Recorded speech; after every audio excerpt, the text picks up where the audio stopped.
Once upon a time, in a bedroom not so far away, lived a boy named Cade and a stuffy named Weavie. Weavie was a tender stuffy, never stepping out of place and always bringing snuggly comfort to anyone who dared snuzzle him on their face. But oftentimes, when the lights went out, Weavie dreamt of adventure on the night train.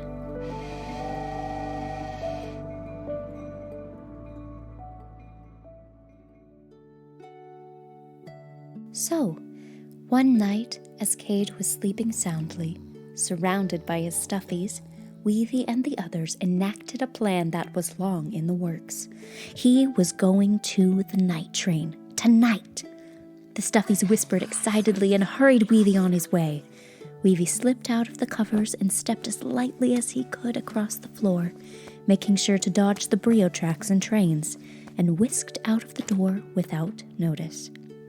Slothy took Weavie's place under the covers so that Cade wouldn't notice Weavie was missing if he woke up before morning. As Weavie made his way to the edge of the driveway, he could hear something coming. Could it be? Yes, it was the night train. All aboard! First up, WEAVIE'S. Weavie stepped up the stairs to the conductor and said, "One ticket for the night train, please." The conductor looked down at Weavie and said, "Alrighty, that'll be one slice of pizza, please." Weavie hurriedly looked through his pockets and found the leftover slice from movie night.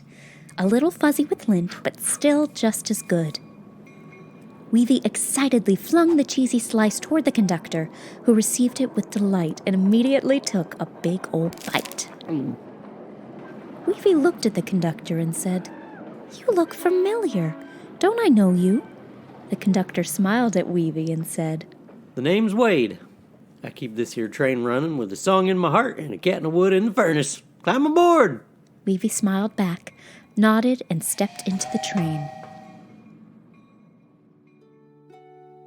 Back in Cade's bedroom, he awoke with a start, sensing something was off.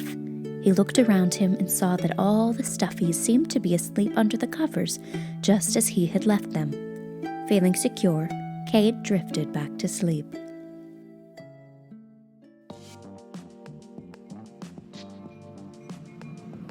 Back on the night train, Weavie looked out the window with excitement as he watched all of the beautiful landscape whip by him at top speeds. Suddenly, the train began to slow and it came to a stop outside of a familiar place. Everyone off for the first stop, WEAVIE'S. Weavie was elated. LaValley's had all of his favorite trains. He hopped off the steps onto the platform and made his way inside. He had never been in LaValley's at night before. Everything seemed extra special. As Weavie looked around at all of the trains, at the little carnival, and at the cow on the roof with a fire fart, he noticed a steam engine coming by with something sticking out of its caboose. He hopped over the partition, and as he got closer, he saw what looked to be a tiny scroll. Weavie picked it up, unrolled it, and what did he find? It was a treasure map to Skeleton Island. He had heard about this place from Cade, but he had never been himself. Weavie looked around to see if anyone else was watching, and rolling the map back up, he climbed aboard the steam engine and busted through the partition. He was on an adventure to Skeleton Island.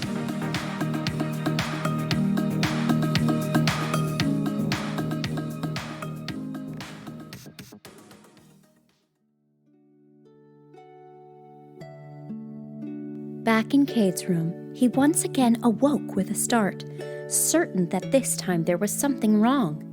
He looked at the lump underneath the covers where Weavie had fallen asleep, and as he went to touch it, Slothy pretended to snore like Weavie. Cade, once again convinced that Weavie was safely asleep in his bed, drifted back to sleep. Weavie rode the steam engine all the way to the edge of the water, just where he could see Skeleton Island off in the distance.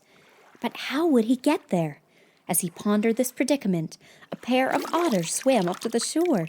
With a salute hello and a flick of the head indicating that they would take him across the water, Weavie rode the train onto the backs of the otters and ferried his way over to Skeleton Island.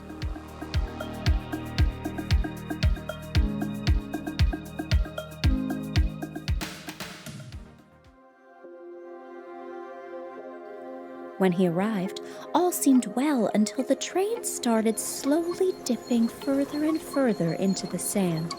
"Oh no," thought Weavie. "This must be quicksand. What will I do?" Weavie hopped off the steam engine, hurriedly grabbed a piece of wood, and started shoveling coal into a large pile to make a smoke signal. Suddenly, he hears a squawk in the distance. Mr. Bald Eagle has seen the smoke. "Go tell Cade that I'm stuck on Skeleton Island, Mr. Eagle," said Weavie in a panic. The bald eagle flew away, and Weavie tried to think of what to do next.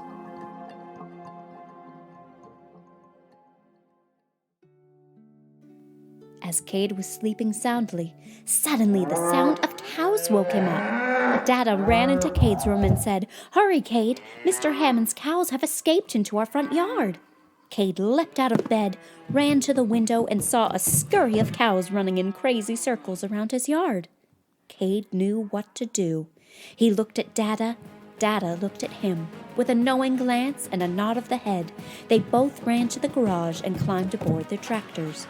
With the speed and agility of men on a mission, they corralled Mr. Hammond's cows back onto the farm.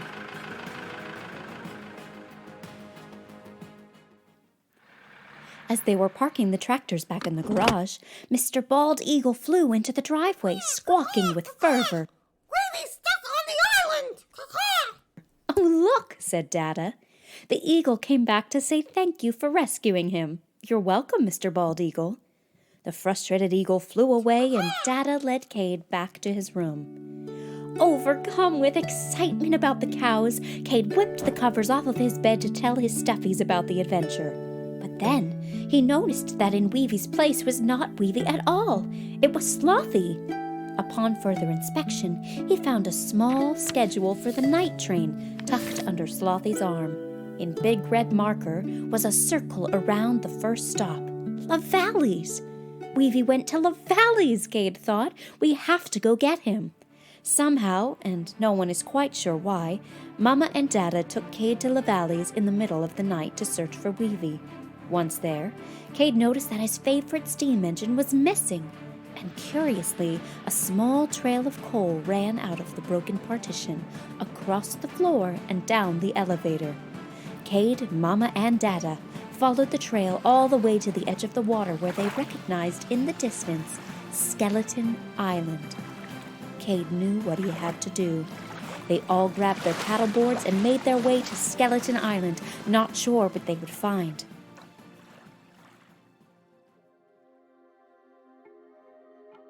When they arrived, the sight was disturbing.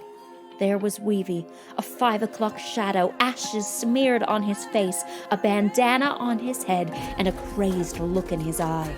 Smoke billowed from the stack of coal, and Weavie muttered something about buried treasure. Cade immediately saw his favorite steam engine stuck in the quicksand and went to work finding a solution. He found some old cow bones sticking halfway out of the sand and began to use them as a shovel to dig out the train. The further he got, however, he realized that there was something underneath the quicksand. He came upon something hard, lifted it out with all his might, and found a treasure box. "We did it," thought Cade.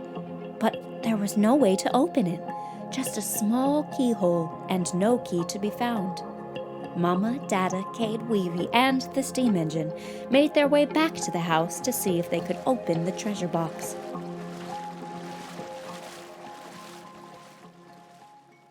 When they got inside, they heard a tap, tap, tap on the window and noticed old Grandfather Toad had hopped up to see Addy Cat. Addy Cat pawed open the window, and old Grandfather Toad handed over a key, obviously the key to his heart. "Dear Alley Cat, it's me, Mr. Toad. I was out for a swim when I came to Skeleton Island. I found a key in the sand. Alley Cat, I have loved you for many months. and I have taken the key and put it on a pillow for you, representing the key to my heart. Addy Cat patted him on the head, took the key, and gently closed the window on old Grandfather Toad. Addy Cat then proceeded to hurry to the laundry, find the stinkiest sock imaginable, and place the key inside of the sock. Addy Cat brought the sock to Cade. Cade brought the sock to Dada, and while plugging his nose, Dada lifted the key out of the stinky old sock. He gave the key to Cade, and Cade immediately opened the treasure box. He lifted the lid, and inside was an empty, corked bottle. What could it mean? Was there really no treasure? With a bit of disappointment, Cade uncorked the bottle, and with the might of 1,000 hurricanes, the ghost of an old pirate fart escaped and exploded on them.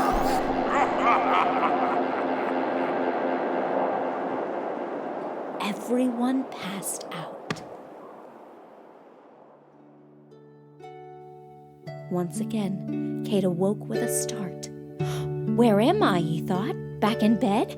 Was it all just a dream? Did I really go to Skeleton Island? No, it couldn't be. Cade looked around at all of his stuffies, including Weavie, sleeping soundly. Satisfied that it was just a dream, Cade closed his eyes and drifted off. When Cade was sound asleep, the stuffies looked at each other with excited smiles. What an adventure! Weavie told the tale in animated gestures, and all of them wished they had gone to Skeleton Island. As they all lay back down, dreaming of their own adventures, Slothy turned to Weavie and said, "Tomorrow night, it's my turn."